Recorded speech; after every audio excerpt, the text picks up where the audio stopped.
4 nouveaux invités nous ont rejoints pour cette deuxième partie. La médiation, elle intervient dans plusieurs sphères de la vie professionnelle, de la vie privée. Et on va parler avec vous justement de cette sphère de la vie privée.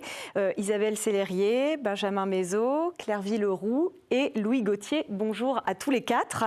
Alors Isabelle, on commence par vous si vous voulez bien. De quoi est-ce qu'on parle exactement quand on évoque la médiation au cœur de la sphère privée ? Alors, ce qui nous vient à l'idée spontanément, c'est la médiation familiale. Parce que c'est, je dirais, la plus développée. Et quand on dit médiation, sphère privée, c'est la réponse presque unanime qu'on va faire. Mais nous, ce qu'on sait dans la médiation, c'est que ça va bien au-delà de la médiation familiale. Ce sont en fait tous les litiges entre particuliers. Ça sera les troubles de voisinage. Ça sera les litiges entre un bailleur et un locataire. Ça sera les contrats entre particuliers. Vous achetez un véhicule d'occasion, il y a un souci. Donc, la médiation dans la sphère privée, ce n'est pas que la médiation familiale, c'est beaucoup plus étendu. Et je pense que chacun des médiateurs ici sur le plateau pourra vous en parler, puisque chacun a plus une spécialité dans l'un de ces domaines. Et puis, on va prendre des exemples après pour comprendre de quoi Exactement. il retourne. On va parler avec vous, Benjamin, de cette fameuse médiation dans le domaine familial. On le disait, c'est ce qui vient peut-être en premier à l'esprit. Qu'est-ce que ça implique exactement ? La médiation familiale recouvre énormément de domaines. C'est vrai qu'on va penser naturellement à la médiation dans le cadre d'une séparation d'un couple. Ça va être l'organisation de la résidence des enfants, des questions de pension alimentaire, ces choses-là. Mais ça va pouvoir être également le partage de leurs intérêts patrimoniaux, financiers. On peut penser aussi à la médiation entre des grands-parents qui ne pourraient plus avoir accès à leurs petits-enfants. Donc, on aura là une médiation entre grands-parents et parents pour essayer de trouver une solution. La médiation, elle peut être aussi dans le domaine des successions. C'est aussi la famille, la succession, la transmission du patrimoine. Voilà. Donc on peut avoir effectivement là des médiations entre héritiers, entre frères et sœurs. Et c'est vrai que ça permet d'aborder, de dénouer des nœuds qui parfois sont très, très complexes quand il s'agit d'héritage. La médiation familiale, elle peut être à la fois conventionnelle et judiciaire. C'est-à-dire décidée par les parties ou ordonnée par un juge, en fait. Exactement. À cette petite... alors, il faut introduire quand même une nuance. La médiation conventionnelle, effectivement, comme vous l'avez très justement rappelé, ce sont les parties qui se donnent cette chance de parvenir à une solution. Quand on parle de médiation judiciaire en matière familiale, il faut savoir que le juge n'a pas le pouvoir de vous imposer d'aller en médiation familiale. Il a le pouvoir de vous inviter à...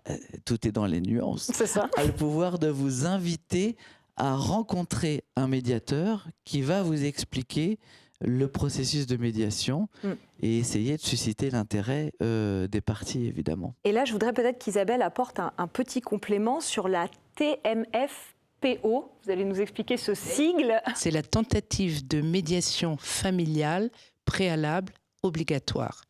Et là, c'est obligatoire. C'est obligatoire. Alors, il y a une antinomie entre médiation et obligatoire.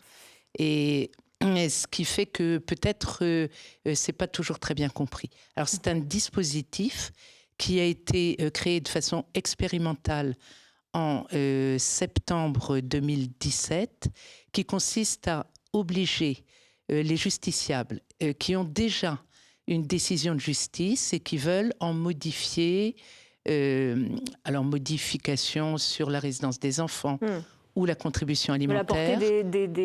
Voilà, des modifications. Il y a des éléments qui justifient. Déjà été convenu. Tout à fait. Eh bien, on les oblige à une tentative de médiation familiale préalable. C'est-à-dire qu'en quelque sorte, le ticket d'accès au juge, c'est cette tentative de médiation familiale préalable. Ça a été expérimenté dans 11 juridictions. Alors on connaît ça très bien à Rennes, puisque Rennes fait partie des 11 juridictions dans lesquelles ça a été expérimenté, d'abord pour une durée de 2 ans qui a été prolongée. Et on a eu une information au mois de mars, sans que le texte soit encore paru, mais il va l'être, sur le fait que ça va être étendu à 84 tribunaux, donc la moitié des tribunaux judiciaires français. On parlait de médiation obligatoire, c'est le cas dans d'autres domaines, je crois, Claire Vie. Oui, tout à fait Aurélie, c'est le cas dans d'autres domaines depuis peu, puisque c'est une loi du 23 mars 2019 qui a étendu à d'autres domaines cette médiation préalable obligatoire. Je pense notamment aux actions en paiement pour les sommes inférieures ou égales à 5 000 €. Ou également un certain nombre d'actions qui peuvent être finalement la résultante d'un conflit de voisinage, l'action en bornage ou l'action, on en parlait tout à l'heure, dans le cadre de l'abattage d'un arbre ou de l'élagage d'un arbre. Donc voilà, ça c'est typiquement des actions qui aujourd'hui doivent faire l'objet d'une médiation préalable. Et donc de la même façon, sur ces sujets-là, on encourage également le recours à la médiation afin que les problématiques soient purgées avant la saisine du juge. On parlait d'exemples tout à l'heure, on va en prendre 2 assez rapides, si vous voulez bien, Louis Gauthier, quand on parle effectivement des conflits entre propriétaires, locataires, conflits de voisinage. Les troubles de voisinage sont nombreux. Vous avez l'agression sonore, on pense tout de suite au voisin du dessus qui fait du bruit, mais vous avez des agressions visuelles également. Claire Vie parlait de la branche d'arbre du voisin qui dépasse sur votre propriété. C'est obsessionnel. La personne qui ouvre sa fenêtre le matin ne voit que la branche. D'où l'intérêt de dégonfler le litige et d'avoir recours à la médiation. Mais ça peut être également des agressions olfactives. Je me souviens d'un dossier où une personne avait installé un poulailler en bordure de la propriété de l'autre. Poulailler plus clapier. Bon, il y avait... On en sourit, mais c'est vrai que vous disiez, c'est des situations qui peuvent s'envenimer. Et puis, il y a des agressions malveillantes dans les troubles de voisinage. Je me souviens d'un cas où le voisin balançait des projectiles sur la pelouse de l'autre. C'était des canettes de bière. Il avait même mis de la colle dans la serrure de la boîte aux lettres. Alors, voilà le genre. Ça peut parfois aller effectivement assez loin. Louis Gauthier, juste un mot sur ces conflits propriétaires-locataires. Alors propriétaire-locataire, on pense tout de suite... le locataire qui ne paye pas son loyer, le petit dossier... non, ça peut être dans la médiation également des dossiers très importants. Je me souviens d'un dossier d'une maison de santé qui abritait une centaine de résidents et qui était la propriété d'une fondation très connue en France. Et il y avait un problème de mise aux normes. Donc il fallait... c'était une médiation conventionnelle, c'est-à-dire que les parties étaient venues me voir pour essayer de trouver un accord. Je dois dire que j'ai dû faire appel à un architecte parce que je ne suis pas compétent pour déterminer les travaux qui doivent être faits pour une mise aux normes et encore moins pour les chiffrer. Donc c'est ce qu'on appelle en médiation le recours au tiers sachant qui nous aide et qui, à partir de là, on peut trouver un accord entre le locataire et le propriétaire. Et en tout cas, on comprend que le champ est vraiment très vaste. Claire Vie, je voulais qu'on termine peut-être là-dessus. C'est vrai que dans le cadre de la sphère privée, les liens qu'entretiennent les protagonistes, ils sont souvent ténus. Est-ce qu'il y a une approche particulière, du coup, pour les médiateurs et médiatrices ?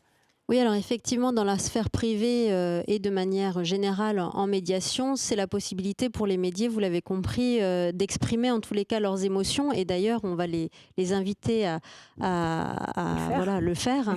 Nous, de notre côté, pour accueillir et accompagner, accueillir ces émotions et puis accompagner les médiés dans cette démarche, il faut nécessairement qu'on soit bien à l'aise dans notre posture de médiateur. Marie-Noëlle disait tout à l'heure, un tiers neutre, indépendant et impartial, et il faut qu'on soit solide sur nos bases. Pour ce faire, c'est essentiel qu'on soit bien formé et qu'on maintienne nos compétences par les formations continues, comme on l'a vu tout à l'heure dans le reportage. Le médiateur ne doit pas être seul, et c'est vrai que c'est essentiel dans l'exercice de cette activité de faire partie d'un collectif. Et de pratiquer cette comédiation dont on parlait aussi. Exactement, voilà, de partager avec nos pairs, de partager nos analyses de pratique et d'avoir recours à la comédiation. C'est aussi un outil important pour pouvoir accompagner au mieux les médiés dans cette démarche. Merci à tous les quatre.